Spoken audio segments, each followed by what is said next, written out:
This conference will now be recorded. Welcome to the Warren County Commissioners meeting of February 24th. We will not be having elections per se, but we will do a quick update. We're going to dispense with the Pledge of Allegiance due to the complications of doing it online, but I would ask that we take a moment of silence. And also I would note that we intend to move to the next meeting back to in-person, but can accommodate the anybody that wants to access by either calling in or getting on GoToMeeting. So again, moment of silence at this time.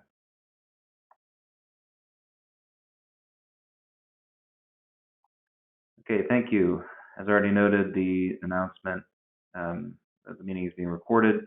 Since the last time the board met, we have had several meetings. Only one of them was an executive session, and the purpose of those meetings was to conduct interviews for the fiscal and administration director. The one legal executive session we had was yesterday, 2/23, and that was as previously announced regarding pending litigation. Did I miss any executive sessions? Very good. Under correspondence, there's two things to note. First was that about a year ago, probably more than a year ago, we were approached by a company that their representative was from Columbus Township, and they had asked that we give them access to our utility information, and they would do an assessment to see if we were overbilled in any way. And if we were, they would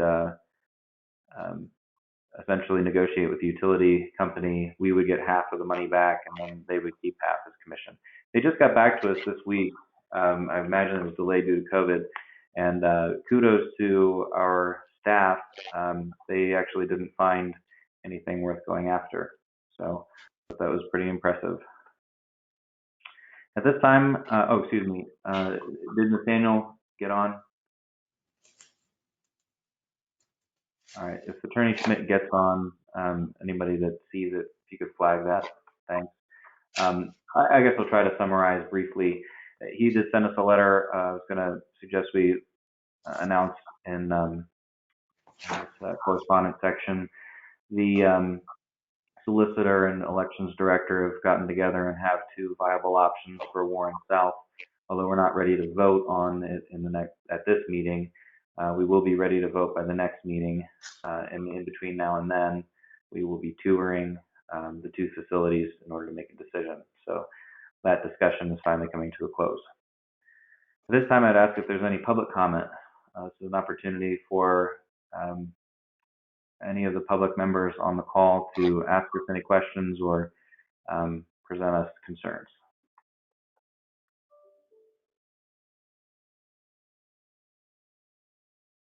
All right, hearing none.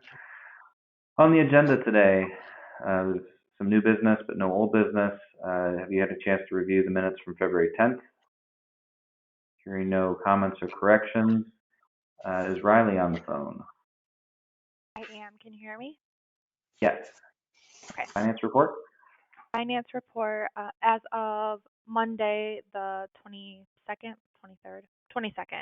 we had $2,391,244 in the general fund. Payroll was $372,000. Accounts payable is $175,000, about $175, and health insurance is $263,469.96. After those bills have been paid, we'll have $1,580,774.04.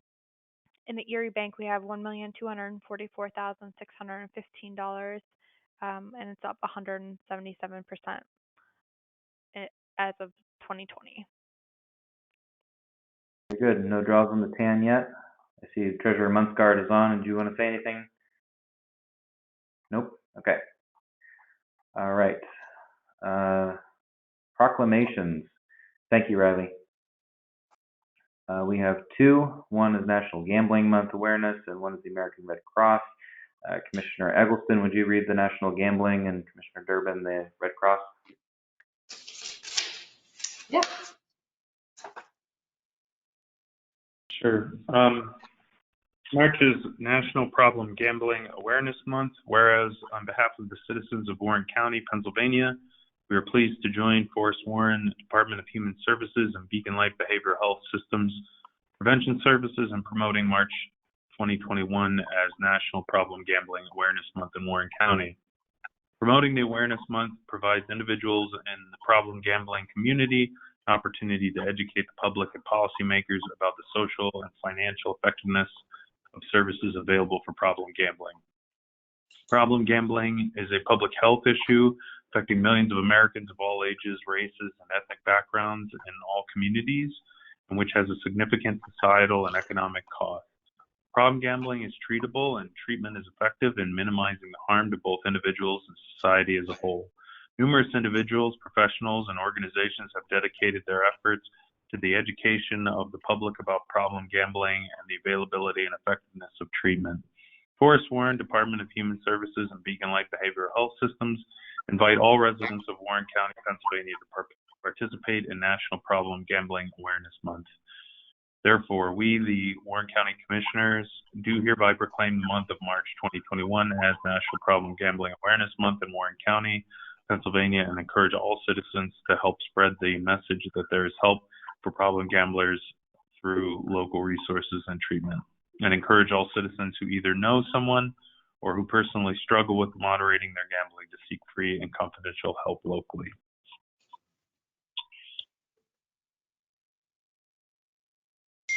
Thank you. Any comments? Is there anyone from the public that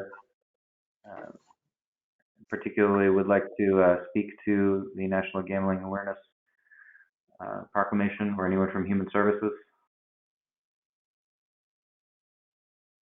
Okay. On to the Red Cross then. Yep. So March 2021 is also American Red Cross Month, whereas the American Red Cross has been on the forefront of helping Americans prevent, prepare, and respond to a variety of disasters. Yet the Red Cross depends on support of the American people to sustain the foundation. The Warren County Commissioners formally recognize the Warren County chapter of the American Red Cross and its role in the community and the contributions made to make Warren County a better place. One of more than 700 chapters across the country who tirelessly serves their community, the Red Cross is a place where people give freely of their time and talent to help human suffering among family, friends, neighbors, as well as strangers. Whereas volunteers are at the core of the American Red Cross, donating their time and energy to selflessly serve those in need by providing valuable tools and education to individuals, families, workplaces, and schools. Now, therefore, be it resolved that we, the Commissioners of Warren County, proclaim March 2021 as American Red Cross Month. We are encouraging all Warren County citizens to continue to give your time, blood, and money to make a difference in the humanitarian fabric of this community, and we shall adopt this the 24th day of February 2021.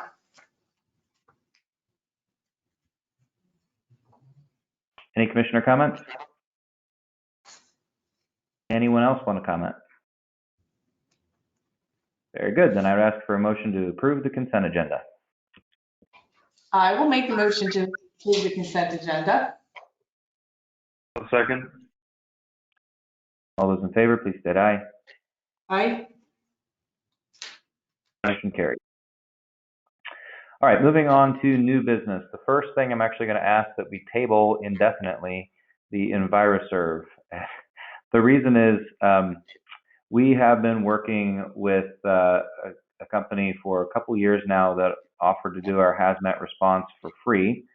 And this, by the way, is the technician level. So the operations level, which is a tier below, is handled by our all hazard teams and or the local fire departments. But for hazmat response officially, we had enlisted the support of another company, and they got bought out by Enviro Serve. Enviro Serve, just yesterday, we found out, has been decertified by the state. Therefore, they're not they can't be our hazmat response team. There really is only one other option, and that's McCutcheon, who we worked with previously, and they were very good. But obviously, I found out last night that Enviro Serve was not going to be able to work out. So at this point, we're in negotiations with McCutcheon to get them back as our hazmat team. But unfortunately, I couldn't get it obviously turned around in such a short period of time. So I would ask for a motion to indefinitely table the Enviro Serve agreement.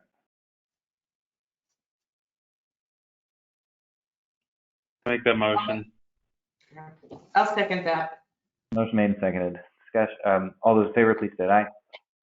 Aye. Aye. Motion tabled. Next, agreement with the State Tax Equalization Board. In essence, the state wants access to our GIS data. This is a multi-county agreement that was requested a few weeks ago, and I neglected to get it on the agenda last week. Brian Bowl, are you on?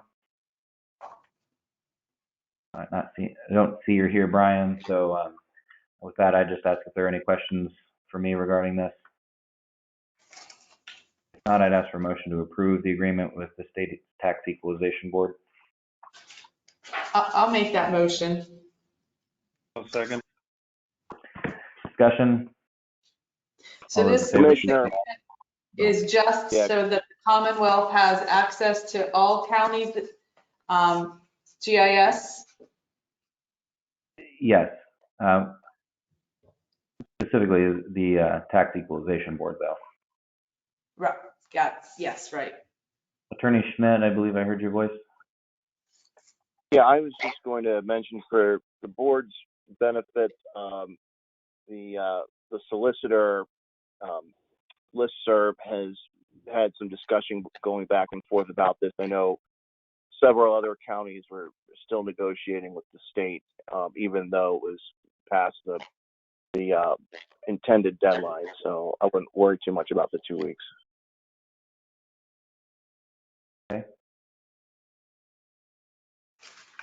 And it looks like it's a 10-year agreement.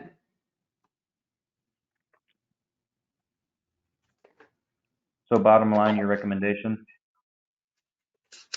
I make a motion to approve the agreement.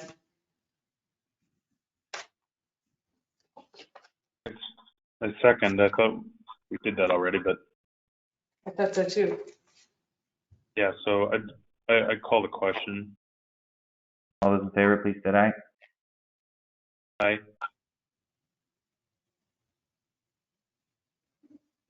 All right. Next, Act 13 request, Commissioner Eggleston.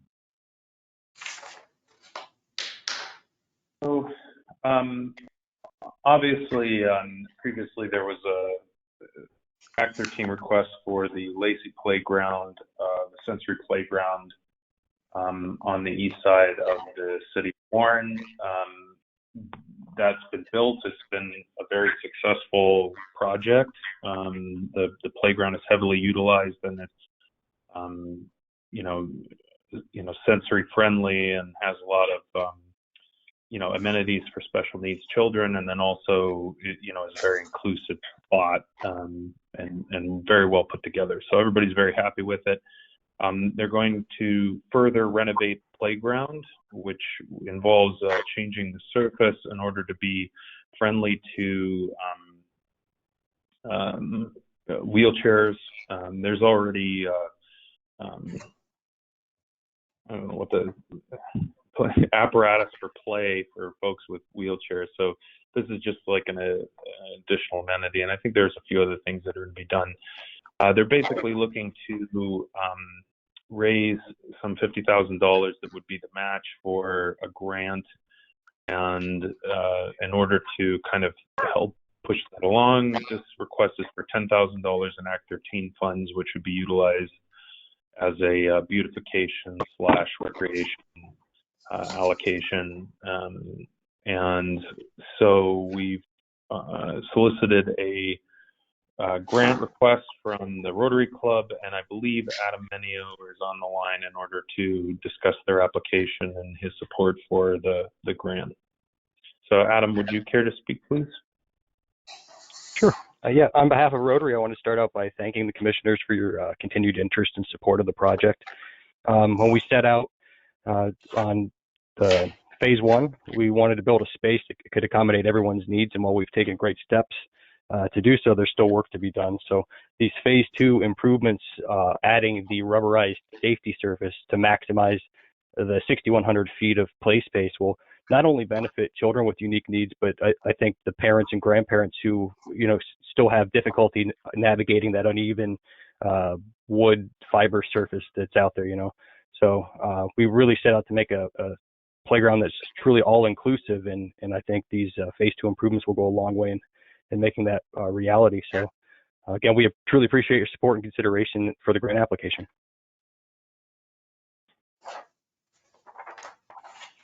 Thank you, Commissioner Eggleston. I assume you have a motion.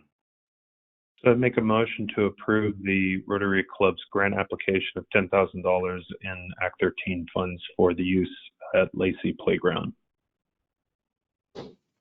I will be happy to second that motion. Motion made and seconded. Further discussion from the board? Just a comment from me that I think it's a very worthwhile project and excited to see those potential renovations made to be able to serve all of the people in our community. Very good. All those in favor of the motion, please state aye. Aye. Aye. Motion carries. Next, the prison inmate PIMCC. I would ask Commissioner Durbin to introduce this agreement. Sure. So we received some information and a presentation from Division of CCAP Prison Inmate Medical Cost Containment, in which there are multiple services that we can engage with them to help reduce the payments that we're making for healthcare services for the jail inmates. There are two types of offerings. One is an outpatient bill audit, or two, both the audit and concurrent case management. Upon review of the presentation and review of the scope of services, I think it would be a great idea for us to start with the Associate Program Service Agreement and engage in the outpatient bill audit. The Warden Collins sent us a couple claims that were needed to be paid, and I think that the cost per bill and the estimated cost per month that's being promoted here will create overall savings for the county. So it would be my recommendation to agree to the outpatient bill audit, item A, and the cost per bill up to 15 is $19, with an estimated cost per month at $285. Up to 30 claims is $18 per bill, estimated cost per month $540, or up to 50 claims, $17.50 per bill, or up to $875, and then 51 or more bills, the cost per bill will be $17. And gauging from the program that we learned about and the two bills that were circulated, the cost per bill would take care of itself and create a very large overall net savings. Very good. I believe that was a motion, right? It was a motion. I will make the motion to engage in that agreement. Yes. I'll second. Motion made and seconded. I want to highlight that this should save a substantial amount of money just simply on the essentially this audit. But I'm interested in moving forward at some point in the near future on exploring joining officially. But to do that, we need an ordinance in place, and that's a lengthy process. So we decided to jump on this pretty quickly for the initial agreement, which can be passed by resolution. But so we don't lose sight of it, and because the prison board only meets quarterly now, Pam, I would ask that we put the ordinance discussion on the agenda for the next prison board meeting. So we won't want to lose sight of the additional potential savings if we actually come on board via ordinance. I've been very impressed with all of the CCAP programs, both related to the jail, but really all their insurance programs. So I'm very much looking forward to seeing the savings from this program as well. I just had two quick things. One is that I agree that I very strongly support this. It's built by CCAP, and these programs that CCAP are built by counties for counties, and so they're very, they always think about that first is the responsibility of the counties, and then the second piece is just that the program essentially makes sure that the bills are paid according to the law. So the idea is what they're doing is reviewing the bills versus what the actual law is. So I think that's a really sensible approach in order to handle it. So that's it. All right. There's no other discussion. All those in favor of the motion to approve the option A PIMCC agreement, please state aye. Aye. I heard one aye. Aye. Gotcha. This was not Okay, motion carries. Yeah, I'm having a little trouble with my connection. I am too.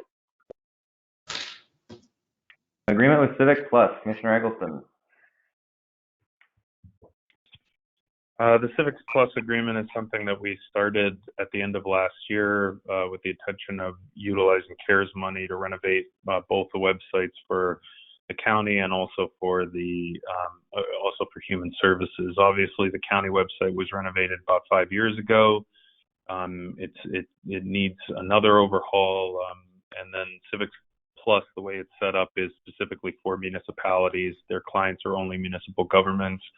There are a lot of tools for emergency management and other items that are desperately needed. Especially with the COVID response and some of the stuff that's gone on over the past year. Part of this was prompted by requests by 911 to have more access to the website and the ability to do emergency alerts and other things. So the overall program is $27,000 in order to renovate both sites. And I would also add that the human services site has never been renovated and is in, I would make the case as practically not usable as a resource for information. And so this would completely overhaul that as well. And then there's an ongoing service contract with it as they continue to update information and manage it.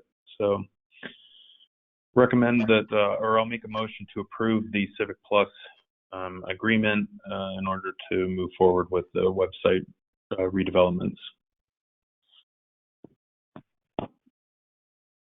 I'll second that motion. Motion made and seconded. Just for clarity, this was budgeted, correct? And it's under budget? Yeah, the quote's under the budget for the amount that we have in the 2021 budget. And the idea again is that we're utilizing what was previously CARES money in order to pay for it. Right. Okay. There's no further discussion. All those in favor of approving the CivicPlus agreement, please state aye. Aye. Motion carries. Next is an agreement with the Northwest Commission. The county applied for and was awarded, $450,000 roughly in Hospitality Industry Recovery Program funding.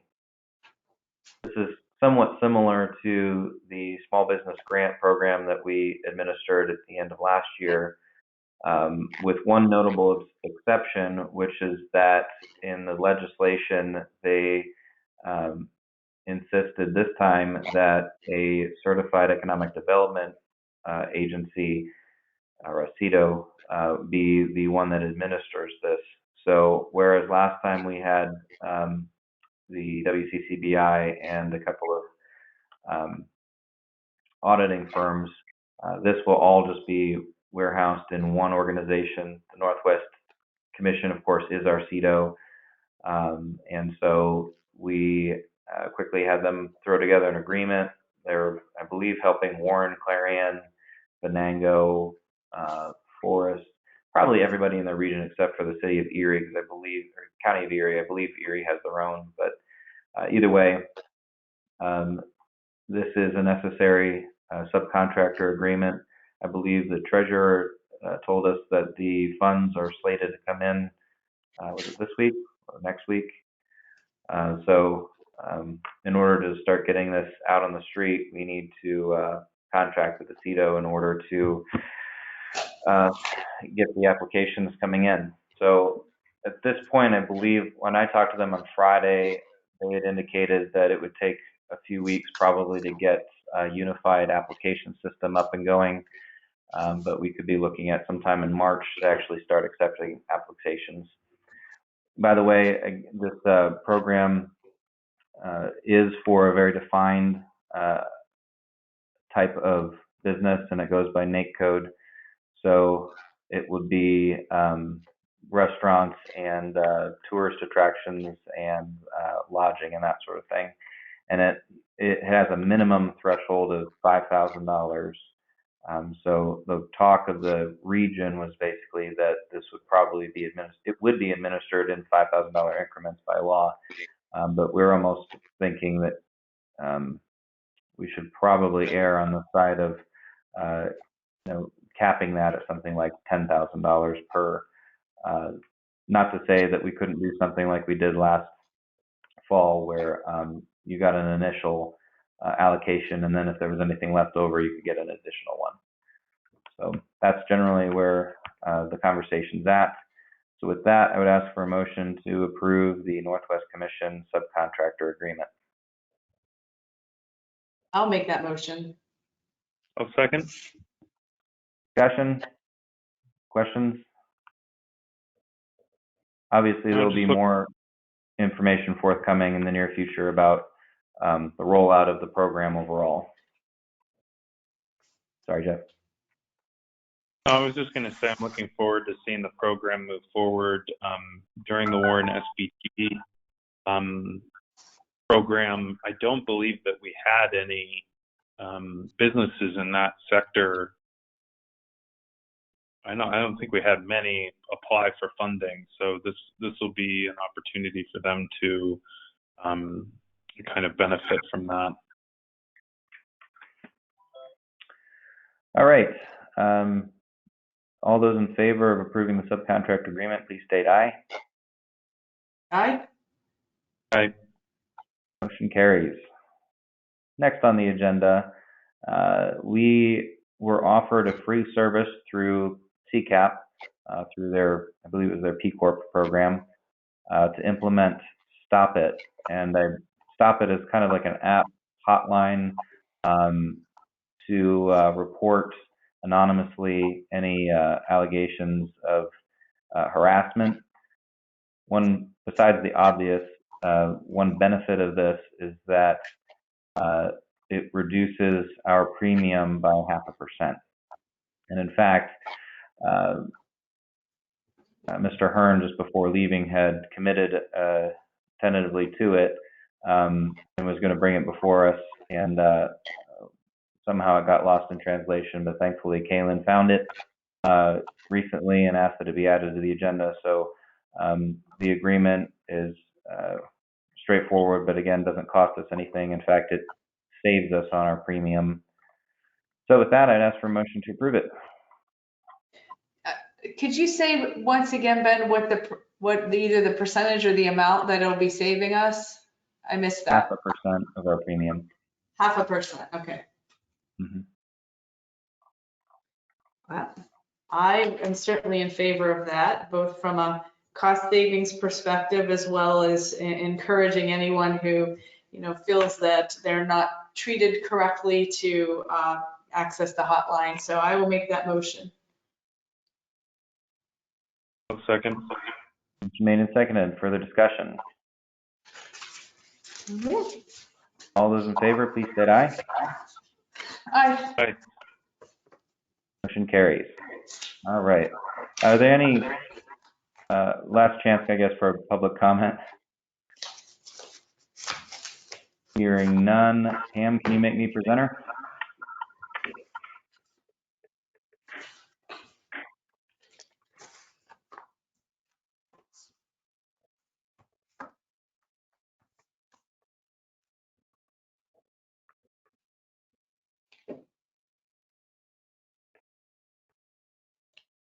You should be presenter.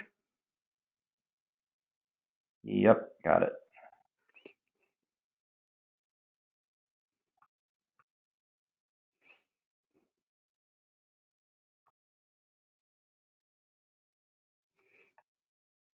Okay. Do you see the state of Warren County in the field? Yes. All right, perfect. So the state of the county is something that we initiated, I believe, in 2018 was the first one, and something that I hope ends up being a long-standing tradition. As you know, I'm a bit of a Luddite, so this is the first time we've actually done a PowerPoint, but I thought it was important to do this time because it's it's online.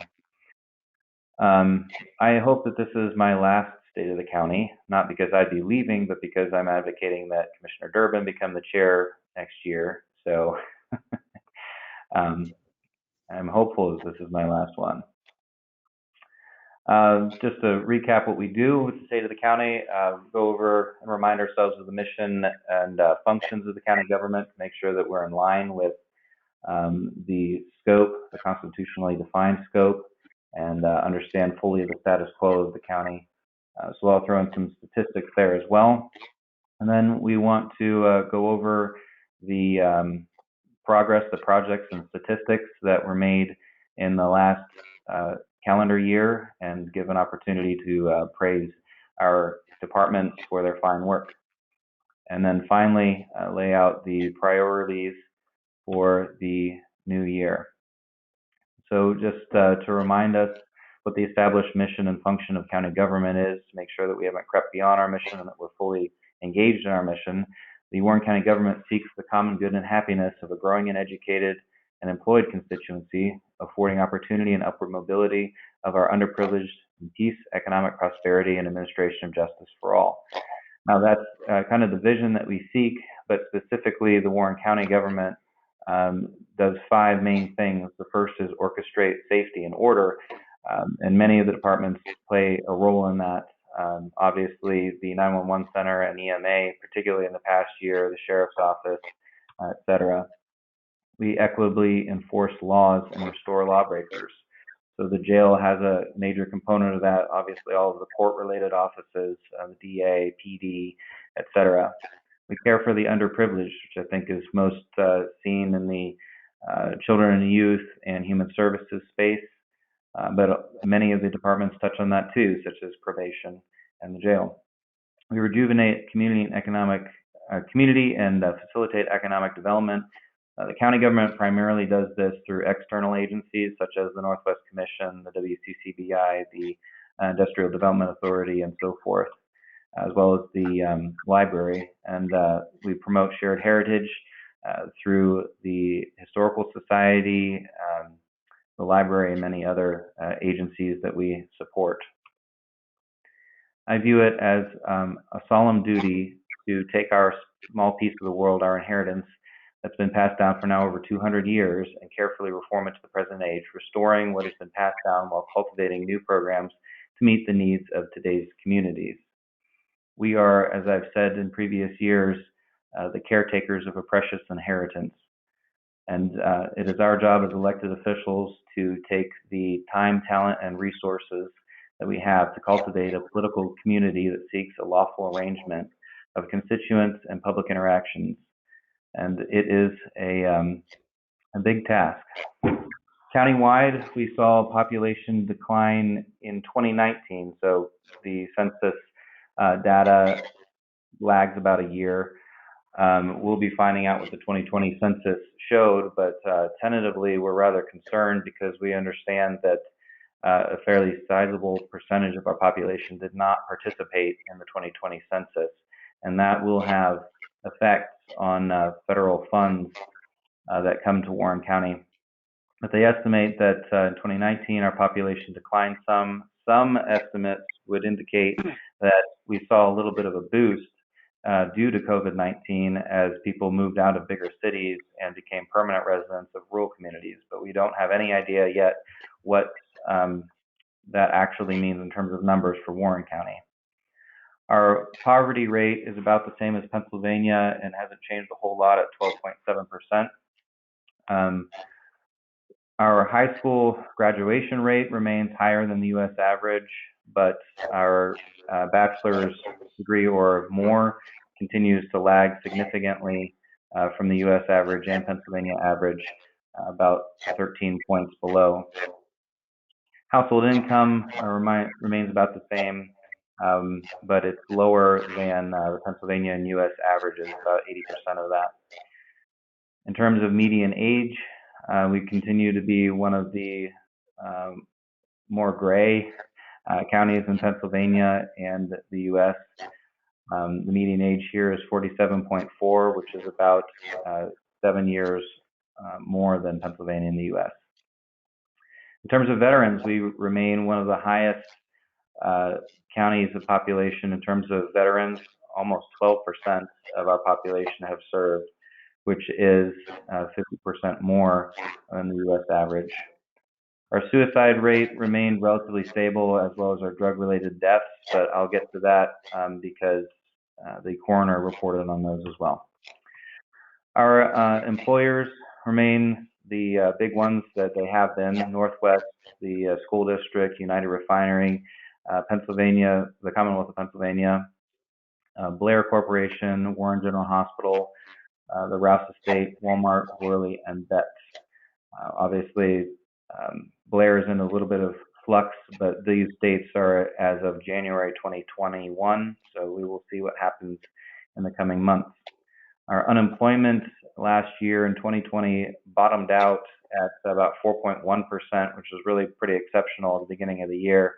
And then when COVID hit, it spiked to a high of 13.2%, which was comparatively better than the rest of Pennsylvania, but obviously still heartbreaking for many families.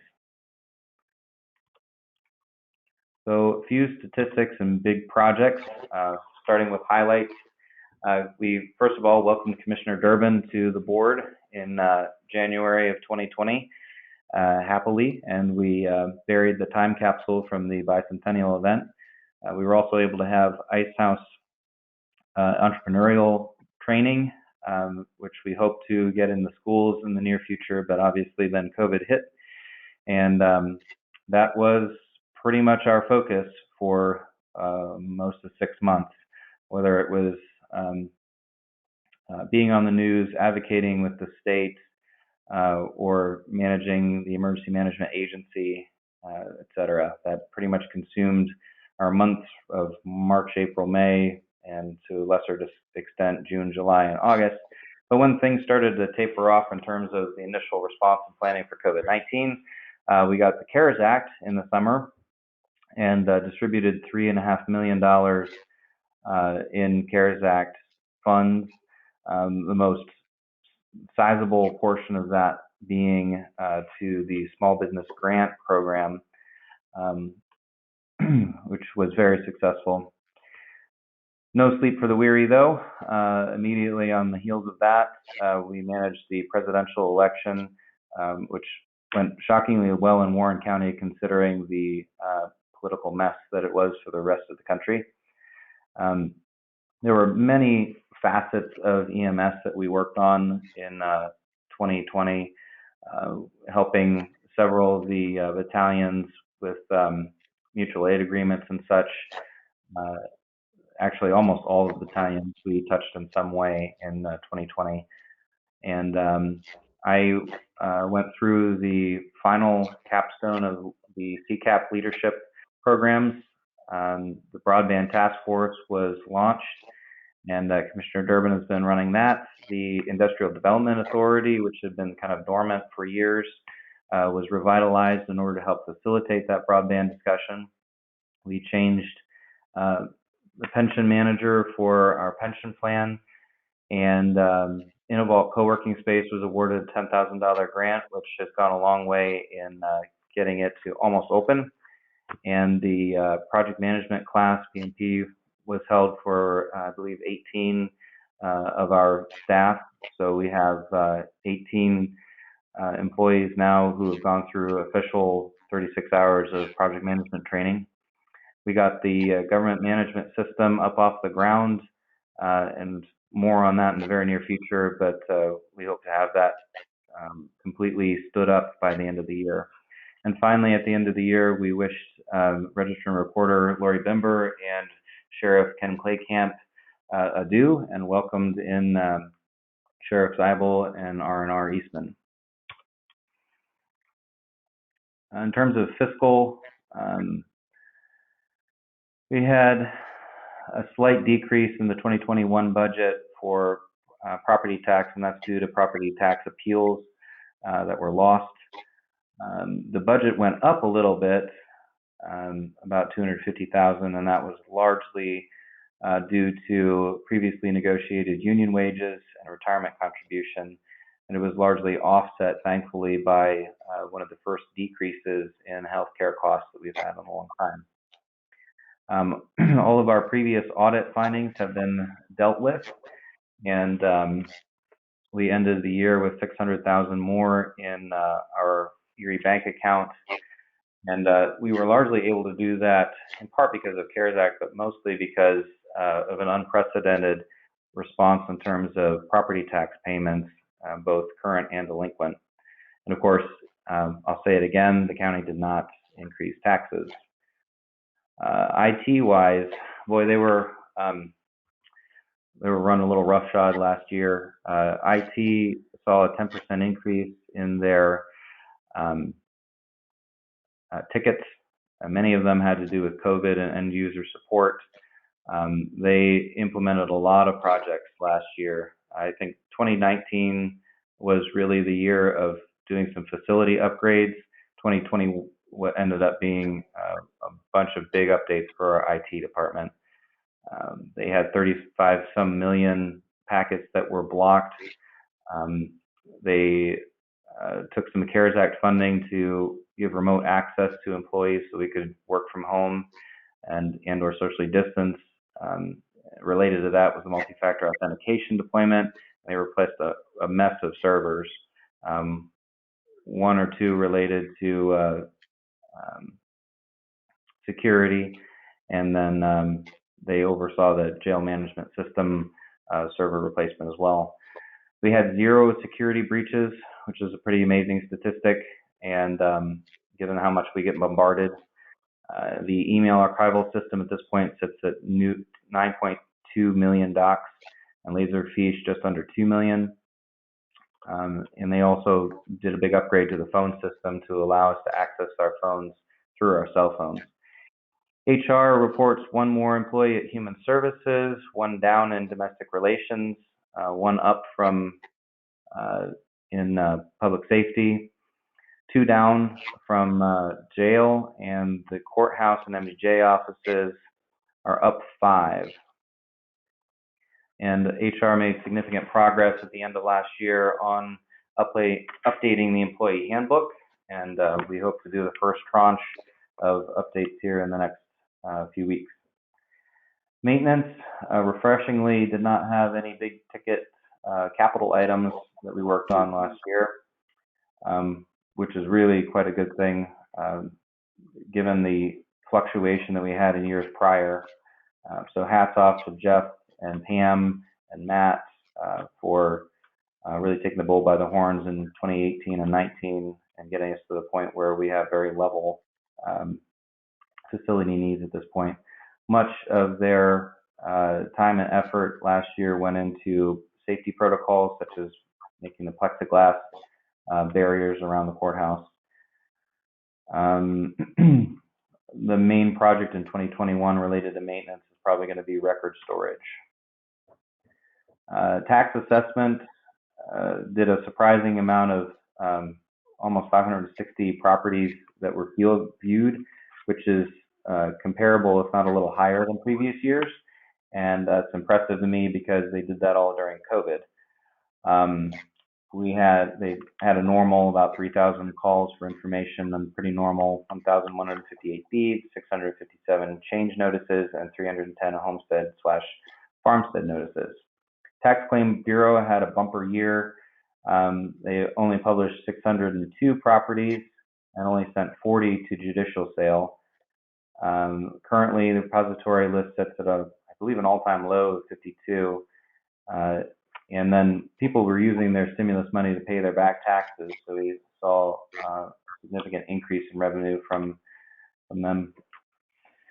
911 saw a pretty normal almost 15,000 emergency calls and 42,000 non-emergency. That's up a little bit year over year, but not significantly. The county went live on the remaining portions of our P25 radio system in partnership with the Pennsylvania State Police. We upgraded the I Am Responding system from the individual little department accounts here and there to a county-wide system, which makes it much easier to share resources department to department. And it also included a bunch of agencies that previously were not on the system at all. We have a new console in our dispatch center.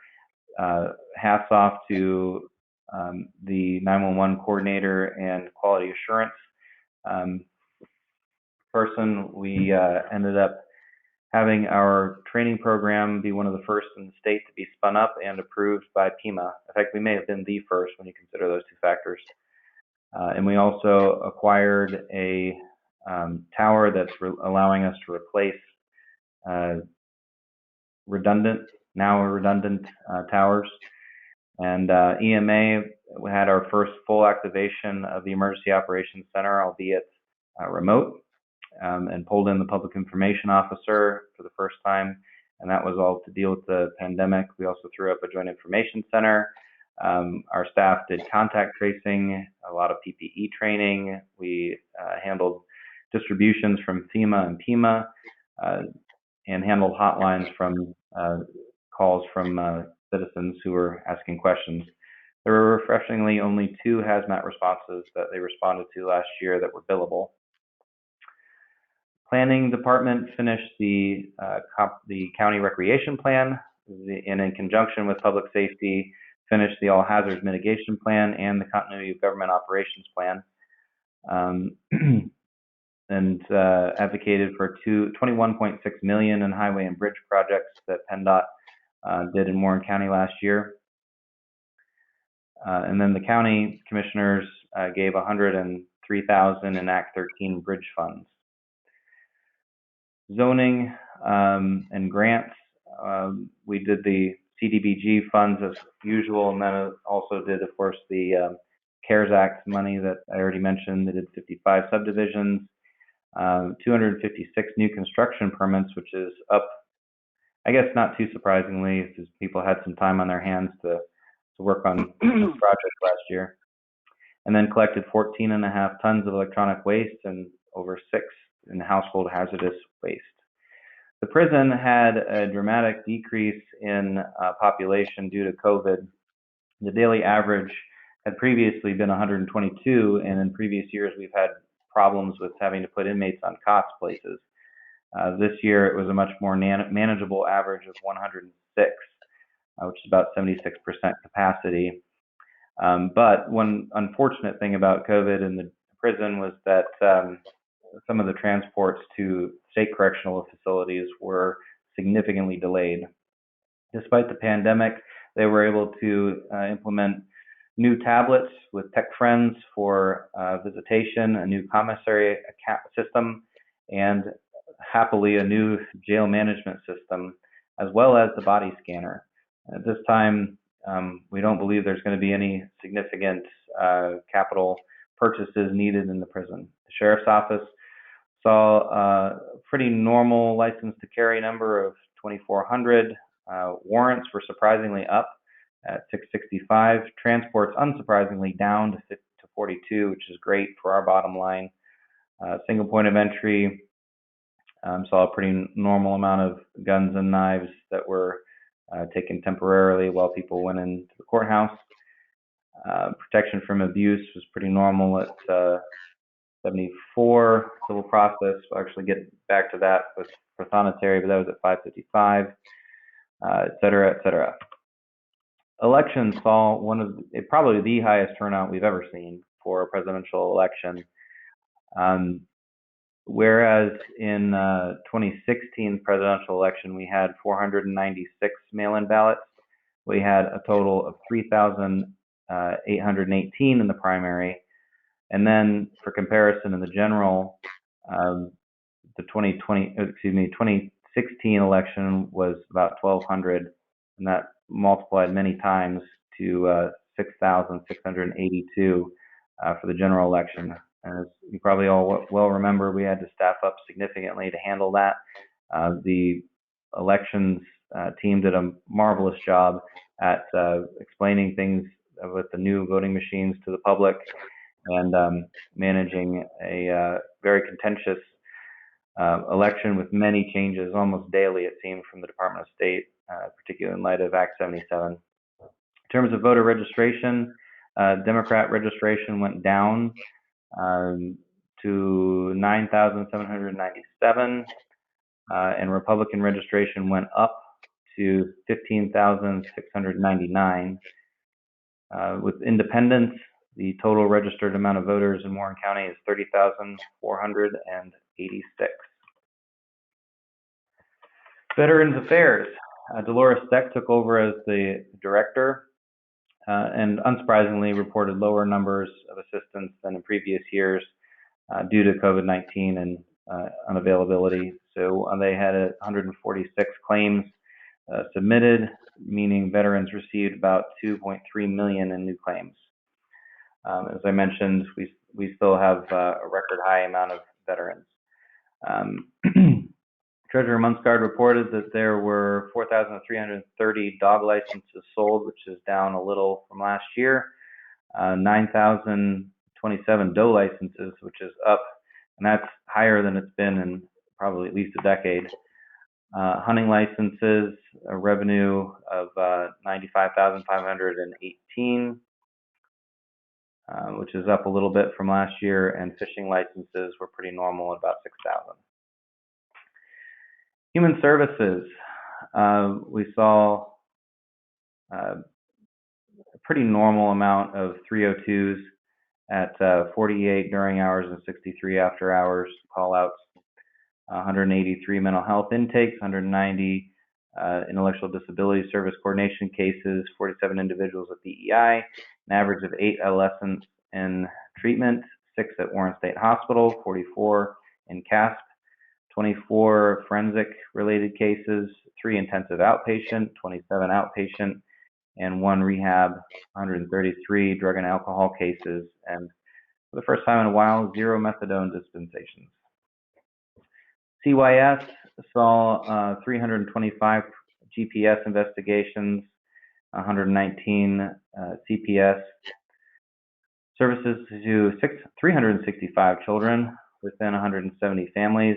This reminds me again that the predominant amount of people that are in Warren County that receive services from the county that are significantly costing to the county is really only a few hundred families. The vast majority of people that are in our jail that hit our criminal justice system, et cetera, are known to Human Services. So I can't repeat enough and more often that the county government's costs and therefore budget and use of taxpayer dollars is predominantly related to the criminal justice system. If crime goes up, the county budget goes up, and there's almost nothing we can do about it. We had a significant number of referrals. CYS really had a lot of fluctuation due to COVID and schools being open or closed. Prothonotary, as I mentioned, had 555 civil cases, but in terms of judgments, We're down to 599. Let's see, summary appeals down a little bit to 22. Criminal was up. I don't actually know the reason, but I suspect it's that they're miscellaneous because of COVID and therefore not normal criminal. See, register and recorder up a little bit in terms of mortgages, down a little bit in terms of deeds, down a little in terms of marriages, estates down a little bit as well. Orphan court was up, and adoptions was unfortunately significantly down, and again, primarily due to COVID, I would think. Collections, in court collections, saw pretty normal, $1 million brought in. It went down largely due to unemployment rates. Domestic relations opened 177 cases and closed 257, which is great for a current caseload of 905. Juvenile probation had a decrease from 102 to 68, which is good for the bottom line, but I suspect that that'll catch up. Most likely just got deferred. Adult probation saw a small increase in offenders on supervision. And by the way, big note is that we got that pretrial grant awarded to us and received. So the pretrial officer is a new position that's going to be starting in the very near future. Coroner Zidonic continue to work on updating the coroner's office records and digitizing them. In 2020, the drug-related deaths actually decreased from 6 to 8. Earlier in the year, we were pretty concerned because it looked like it was high, but ended up averaging out. 3 people drowned, and 1 died from a fire, 5 from motor vehicle accidents, and there were 3 suicides and no homicides. All in all, those numbers were actually down a little bit year over year. The district attorney reported that COVID-19 presented many challenges to law enforcement, particularly as the jail was more or less shut off and such. They noted marked increases in domestic violence and hard drug use, such as heroin and other methamphetamines. While COVID-19 pandemic created unique challenges to both law enforcement and prosecution, the office continued to serve the residents with the same fervor as previous years. Public defender saw 412 cases, which is up from 346 in 2019, and they expect that to jump even higher in the coming weeks and months due to COVID-19 restrictions becoming more relaxed. Court hearing office saw 261 custody cases, 64 equitable distribution, and so forth, for a grand total of 387 total, but note that that does include a couple dozen Forest County cases, which is actually down total from 2019. All right, that is, I see yawning, that concludes the statistics. Almost done. Just to reiterate, we also set our priorities during this. In 2018, 19, and 20, we jumped around a little bit, but we listed for all those years pre-hospital care as a primary priority affecting the county. We've seen actually a little bit of hope in terms of the 911 dispatch numbers. At least it feels like they're increasing a little, and we have seen significant increases in volunteers and fire and EMS companies, which is wonderful, but a trend that needs to continue if we expect to sustain the system.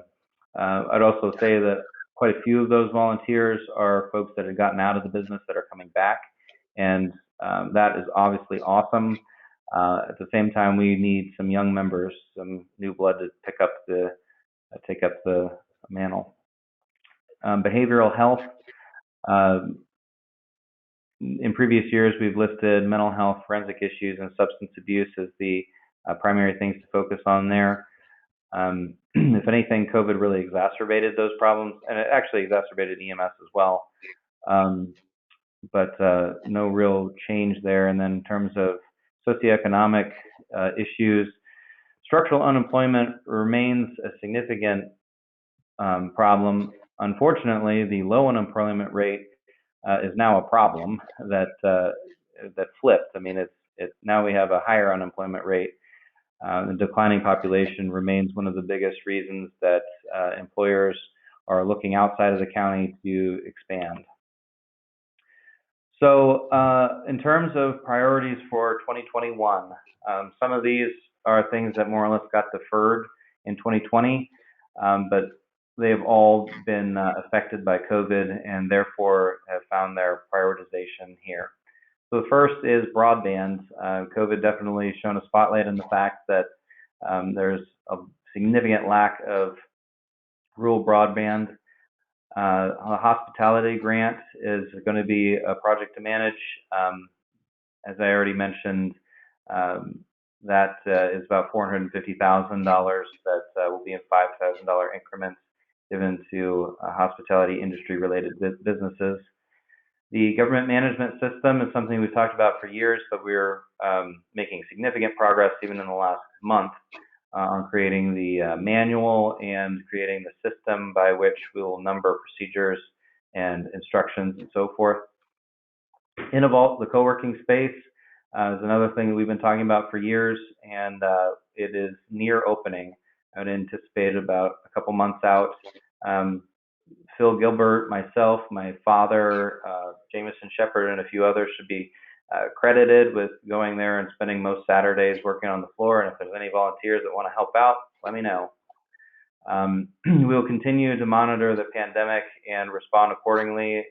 So far this year, that has meant planning for mass vaccination clinics, even if the state doesn't take it up, and advocating hard for getting more vaccine here in the county. Commissioner Eggleston is doing a review of the fleet and going to be making recommendations. He's also working on the landfill closure, which is very near. I think we have like a final meeting here in a couple weeks. The LRTA continues to be something that we would be pushing the school district to do. And the comprehensive plan, we've been awarded a grant to pursue, and we're looking forward to that being, if not completed in 2021, at least making significant progress. And then, as already mentioned, the websites are under redesign. Some of the projects that we don't anticipate being able to complete in 2021, but kind of recognize we need to work on. Number one, we need some sort of consensus related to reassessment. It's been something that the school district has pushed us on, and the Council on Governments. So one of the things that we would like to at least consider this year is trying to build some sort of consensus over whether or not it needs to be done, when, whether it's worth the cost, et cetera, et cetera. We would like to get out from under having to take out a tax anticipation note every year. Again, I don't think that's something that will happen in 2021, but we would like to formulate a plan. We again would like to formulate a plan related to centralizing our records and the storage. I don't think that it'll be completed in 2021, but it's something that's in the not so distant future. We would also like to reevaluate some of the properties that we lease and see if there would be either better properties or an ability to consolidate them to save funds. Again, not something that's going to happen in 2021, but maybe we could start moving in that direction. Another thing that we're working on doing some planning for is the emergency services paging. When we replaced the 911 system, the radio system, one thing that we intentionally left off was paging. It would have cost something like $600,000 a year to maintain it the way that it was originally proposed. We're trying to find something that's probably comparable for a one-time, but not reoccurring at that level. And that will enable us to decommission even more of our old system assets. Again, planning for that, and that'll be a capital budget thing probably in 2022 or 2023. And then finally, we really had to put the hit the pause button on a lot of prisoner-related things such as the Relate program. We would like to double back on that, and particularly by 2022, hopefully invest a lot of time and resources into wraparound services for our inmates, whether that be GED, classes, expansion of the Relate program, expanded work release, et cetera, et cetera. I believe that is it. So at this time, I would ask if the commissioners had anything that they wanted to add or comment on. Commissioner Durbin?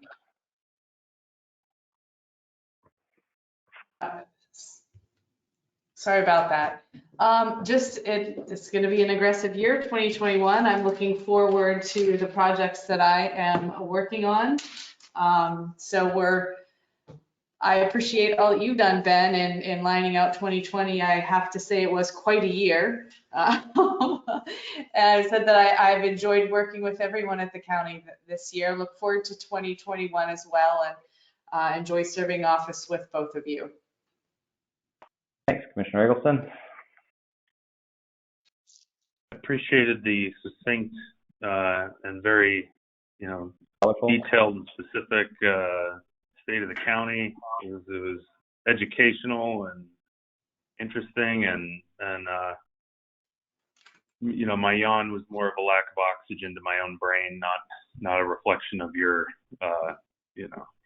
what you're presenting. So I would echo Commissioner Durbin's, sentiment that looking forward to this year. I think that the county's in a very good place, and that all things considered, obviously, and I think that we're going to continue to tighten things up, develop things, and try to move everything forward as a group. All right.